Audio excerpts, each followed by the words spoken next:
बारिश की बूंदें पुराने कॉटेज की छत पर टपक रही थीं। मसूरी का ये छोटा सा हिल स्टेशन इन दिनों क्रिएटिव रिट्रीट का गवाह बन रहा था। अलग अलग शहरों से आए लेखक, डिजाइनर और फोटोग्राफर एक हफ्ते के लिए यहाँ जमा हुए थे। आराध्या अपनी नोटबुक लिए बालकनी में खड़ी थी। 25 साल की ये लड़की दिल्ली की एक छोटी पब्लिशिंग हाउस में बच्चों की किताबें लिखती थी। उसकी आंखें बड़ी और एक्सप्रेसिव थीं, लेकिन आजकल वो खुद को थोड़ा खोया हुआ महसूस कर रही थी। इस रिट्रीट में आने का एक ही मकसद था, अपनी अगली कहानी के लिए कुछ असली इंस्पिरेशन ढूंढना। बारिश में भी बाहर खड़े रहना खतरनाक है। एक गहरी लेकिन नरम आवाज आई। आराध्या ने मुड़कर देखा। सामने 29 साल का वेदांत खड़ा था, लंबा, तेते। तीसरे दिन बारिश थोड़ी रुकी तो ग्रुप वॉक पर निकला। जंगल के रास्ते में आराध्या का पैर फिसला। वेदांत ने तुरंत उसका हाथ पकड़ लिया। ठीक हो? उसकी आवाज में चिंता थी। आराध्या ने हाथ छुड़ाया नहीं, बस हल्के से मुस्कुरा दी। हाँ, शुक्रिया। उस पल दोनों की नजरें मिलीं।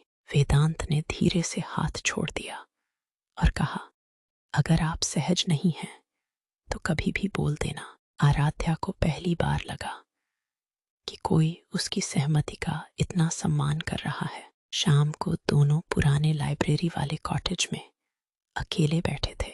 बाहर हल्की बारिश हो रही थी। मुझे लगता है मैं अपनी कहानियों में हमेशा परफेक्ट एंडिंग ढूंढती हूँ, आराध्या ने कहा। लेकिन असल जिंदगी में परफेक्ट कुछ नहीं होता। वेदांत ने अपनी कैमरे की तरफ देखते हुए कहा, मैं भी परफेक्ट फ्रेम ढूंढता था। फिर समझ आया कि सबसे खूबसूरत फोटो वे होती हैं जिनमें थोड़ी अनिश्चितता होती है। जैसे ये बारिश। उसने अपनी कैमरा उठाई और आराध्या की एक तस्वीर खींच ली। आराध्या ने शर्माते हुए पूछा, कैसी लगी?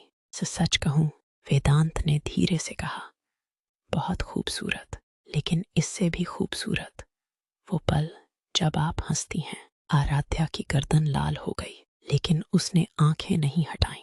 वेदांत, आप मुझे अच्छे लगते हैं, उसने पहली बार सीधे कहा। वेदांत थोड़ा रुका, फिर मुस्कुराया। मुझे भी आप बहुत अच्छी लगती हैं, आराध्या। लेकिन मैं नहीं चाहता कि जल्दबाजी में कुछ हो। हम एक हफ्ता और यहाँ हैं, समय दें। आराध्या ने सहमति में सिर हिलाया। दोनों को खुशी हुई कि कोई दबाव नहीं है। अगले दिन उन्होंने साथ में पुरानी चर्च की सैर की। रास्ते में बातें होती रहीं, बचपन की यादें, टूटे सपने, वो चीजें जो उन्हें डराती थीं। वेदांत ने बताया कि उसकी माँ की बीमारी के बाद वो बहुत अकेला महसूस करता था। आराध्या ने अपनी बात कही कि वो हमेशा लोगों को खुश रखने की कोशिश में खुद को भूल जाती है। बारिश फिर शुरू हो गई। दोनों एक पुराने शेड के नीचे रुक गए। वेदांत ने अपना जैकेट उतारकर आराध्या को ओढ़ा दिया। ठंड लग रही है? उसने पूछा। आराध्या ने सिर हिलाया और धीरे से उसके कंधे पर सिर टिका दिया। अब नहीं। दोनों देर तक चुपचाप खड़े रहे, सिर्फ बारिश की आवाज और दिलों की धड़कन। 5वें दिन रिट्रीट का लास्ट बॉनफायर था। सब लोग गाने गा रहे थे। आराध्या और वेदांत थोड़ी दूर एक लकड़ी की बेंच पर बैठे थे। आराध्या, वेदांत ने धीरे से कहा, मैं तुम्हारे साथ समय बिताना चाहता हूँ, न सिर्फ यहाँ बल्कि दिल्ली लौटकर भी, अगर तुम तैयार हो। आराध्या ने उसकी आंखों में देखा।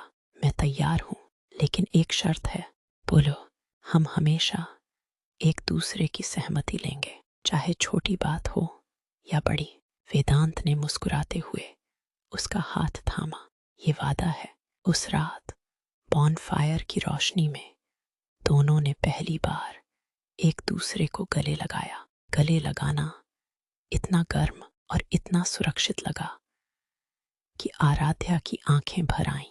आखिरी दिन दोनों स्टेशन तक साथ गए। ट्रेन आने वाली थी। वेदांत ने आराध्या को एक छोटी सी डायरी दी। इसमें मैंने कुछ पल लिखे हैं हमारे, जब मन करे पढ़ लेना। आराध्या ने उसे एक हस्तलिखित कविता दी।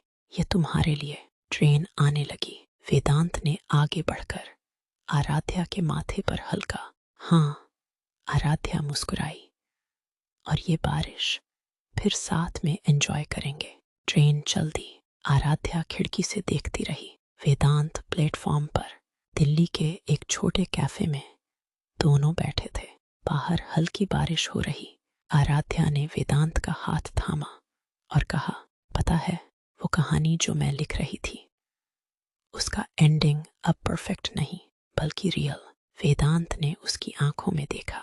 और मेरी सबसे खूबसूरत फोटो अब तुम हो। हर पल, हर मूड में। दोनों हंसे। उनके बीच सम्मान था, प्यार था और वो खूबसूरत सहमति थी जो हर रिश्ते को मजबूत बनाती है। बारिश बाहर तेज हो गई, लेकिन उनके दिलों में एक सुकून भरी धुन बज रही थी।